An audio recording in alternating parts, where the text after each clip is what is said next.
Good evening. China warns the Philippines not to stir up trouble after the Philippine Coast Guard removed China's floating barrier in Scarborough Shoal. Chinese Foreign Ministry spokesperson Wang Wenbin on Tuesday says China firmly upholds the sovereignty and maritime rights over Scarborough Shoal, which she calls Wangyan Island. Wang adds that the Philippines should not provoke or stir up trouble. 菲方所谓声明完全是自说自话。中方坚定维护黄岩岛的主权和海洋权益。我们奉劝菲方不要挑衅滋事。 China on Monday accused the Philippines of intruding into the shoal, admitting it installed floating barriers there to block Philippine vessels. However, the PCG cut off the floating barrier as it asserts that its removal aligns with international law and the Philippines' sovereignty over Scarborough Shoal. Vice President Sara Duterte initially requested for 250 million pesos in confidential funds in 2022 based on a letter furnished to the House of Representatives. The Office of the President, through the Department of Budget and Management, furnishes the House with Duterte's letter addressed to DBM Secretary Amena Pangandaman dated August 22, 2022. The document shows the Office of the Vice President's total request of 403.46 million pesos, including 250 million pesos in confidential funds. According to ACT-CIS Party List Representative Erwin Tulfo, the Office of the President approved only 125 million pesos of the 250 million peso confidential fund sought by the OVP in 2022. However, Albay 1st District Representative Edsa Lagman notes that the budget requested appeared to be an addition to certain items within the OVP. According to Lagman, the transfer of funds seemed to be flawed. The Constitution prohibits transfer of funds except with respect to constitutional officers like the President relative to savings for augmentation. Consequently, it is unconstitutional for any transfer by one office to another, like the transfer of funds from the office of the President to the office of the Vice President. The House of Representatives Majority Bloc confirms that plenary debates on the Office of the Vice President's proposed budget for 2024 have been rescheduled to Wednesday. During a break in the deliberations of the General Appropriations Bill on Tuesday afternoon, ACT Teachers Party List Representative Franz Castro asks why the OVP and the Department of Education have not been tackled on the floor yet. Originally, the House Committee on Appropriations schedule showed that after the Office of the President budget discussions, the OVP and DepEd discussions would follow. Vice President Sara Duterte heads both the OVP and DepEd. Deputy Majority Floor Leader and Iloilo 1st District Representative Janet Garin says the OVP had informed them of a conflict in schedule, prompting the rescheduling of the both offices' budget deliberations. Garin adds that they are not yet privy to the details of OVP and DepEd's reasons. The Philippine Coast Guard spokesperson for the West Philippine Sea says the PCG received only 10 million pesos worth of intelligence funds every year for the past decade. PCG spokesperson for the West Philippine Sea, Commodore J. Tariela, discloses this in a social media post. It can be seen in the post that PCG got 10 million pesos in intelligence funds every year from 2013 until 2023. Its appropriation was much lower in 2012, amounting to only 6.4 million pesos.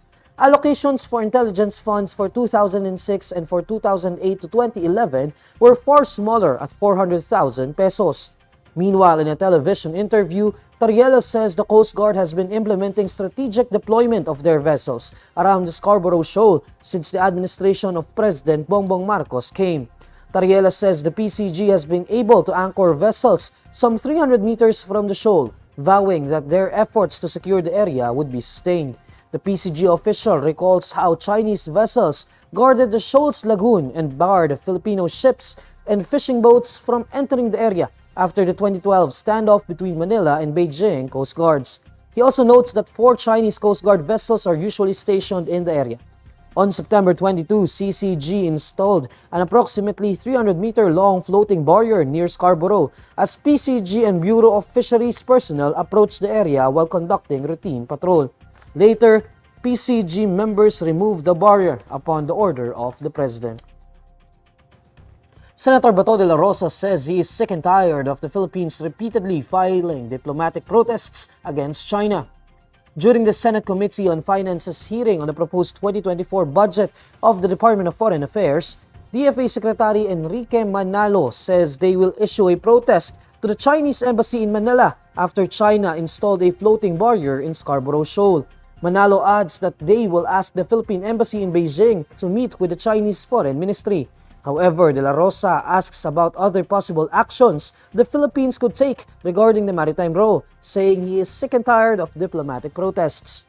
We are sick and tired of all this diplomatic protest.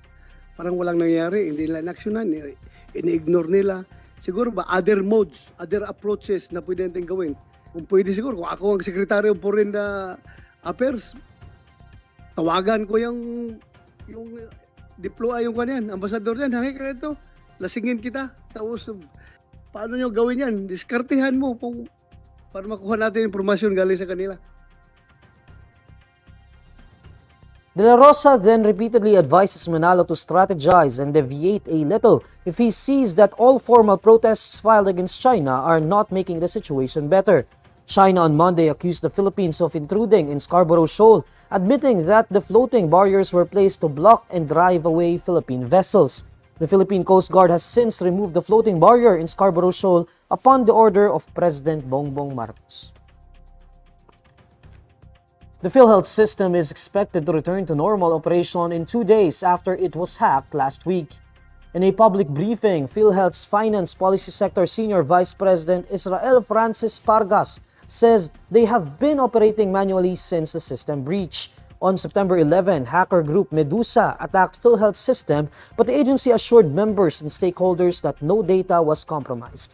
Pargas says process took some time under manual operation, but assures the public that they are trying very hard to bring their automated system back.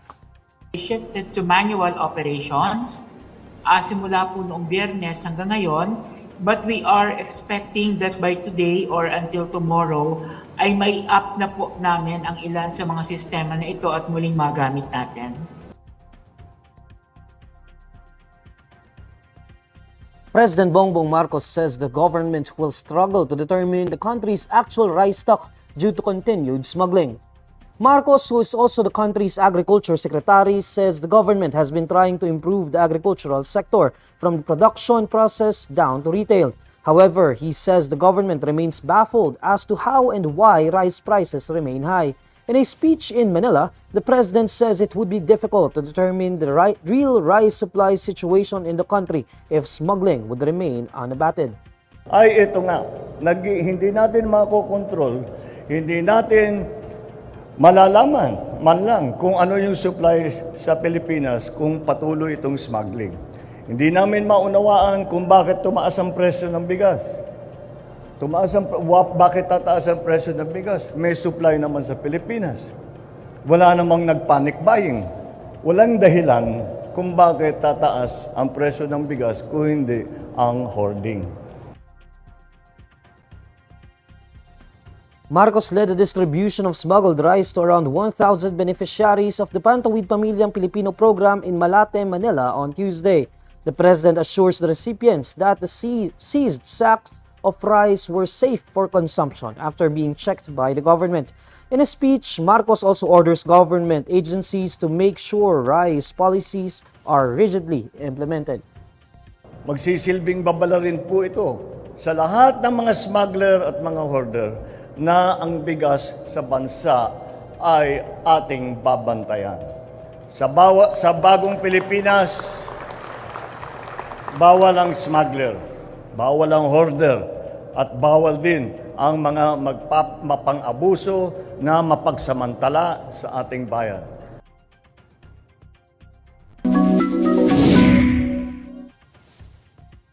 Alamin naman natin ang mainit na balita sa mundo ng showbiz kasama si Irvin Santiago ng Bandera. Irvin? Hi Neil at sa lahat ng mga kabandera natin all over the universe. Ito na nga ang latest Bandera Chika.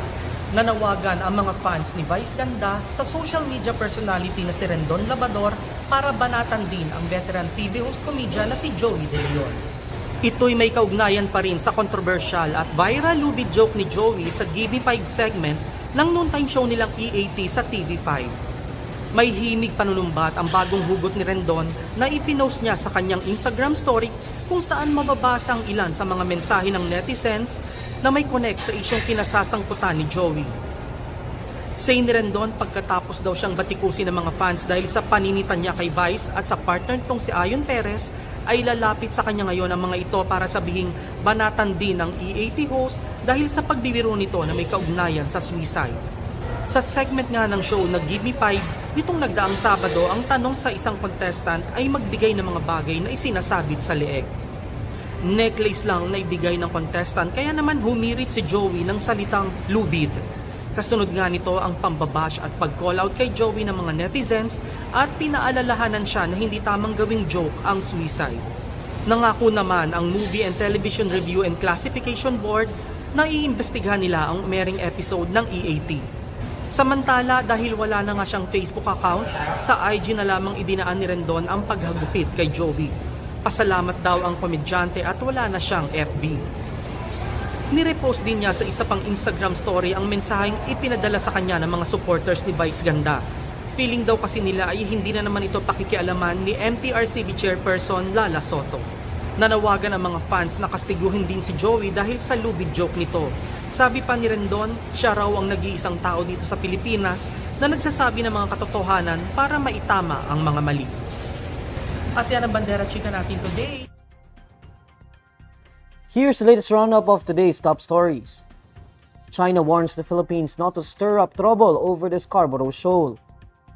Request letter to DBM reveals Vice President Sara Duterte originally requested 250 million pesos of confidential fund in 2022. And Philippine Coast Guard spokesperson for the West Philippine Sea says PCG received only 10 million pesos in the intelligence fund every year for the past decade. And these are the stories you need to know today. I'm Neil Mercado. Follow INQUIRER.net on Facebook, X, YouTube, TikTok, Instagram, and Reddit. For more stories, visit INQUIRER.net. Good evening.